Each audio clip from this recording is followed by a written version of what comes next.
Մինչ պաշտոնական Երևանի ներկայացուցիչները մտածում են խոսել խնդրահարույց թեմաների մասին, թե ոչ, Բաքուն խոսում է իրեն հետաքրքրող հարցերի մասին, պահանջողի դիրքից ու բառապաշարով։ Այսպես կոչված անկլավների թեմաները Ադրբեջանը կրկին դաշտ գցեց այս ամսվա սկզբին։ Երկու երկրների ղեկավարները դա ներկայացնում են սահմանազատման ու սահմանագծման գործընթացի անվան տակ, սակայն փորձագետների դիտարկմամբ այն ինչ տեղի ունեցավ Տավուշում ու ինչ պիտի տեղի ունենա մյուս այսպես կոչված անկլավների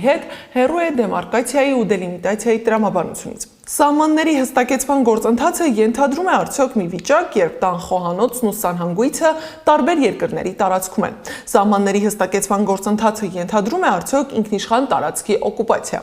Ինչ է ասում համաշխարհային փորձը ու տեղավորվում է արդյոք Հայաստանն այդ օրինակների սահմանում, Անիա Բաղյանն է ներկայացնում։ Իտալական խոհանոցից փորձել եք պիցցա մարգարիտա, պաստա, իսկ իտալական սցենարով ֆիլմեր դիտել, օրինակ Կնքահայրը։ Իտալական մի սցենար էլ կա, որը նույնպես հետաքրքիր է։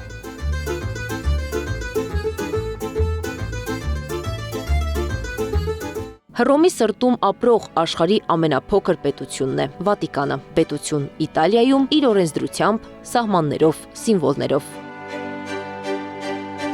1929 թվականին անկլավ հանդիսացող Վատիկանը մոտ 100 տարի է անկախ է, ի տարբերություն չափերին մեծ ազդեցություն ունի Իտալիայի սահմաններից ներս եւ դուրս։ Կենտրոնական Իտալիայից ուղիղ գծով 330 կիլոմետր հեռավորության վրա եւս մեկ անկլավ կա՝ Սան Մարինոն։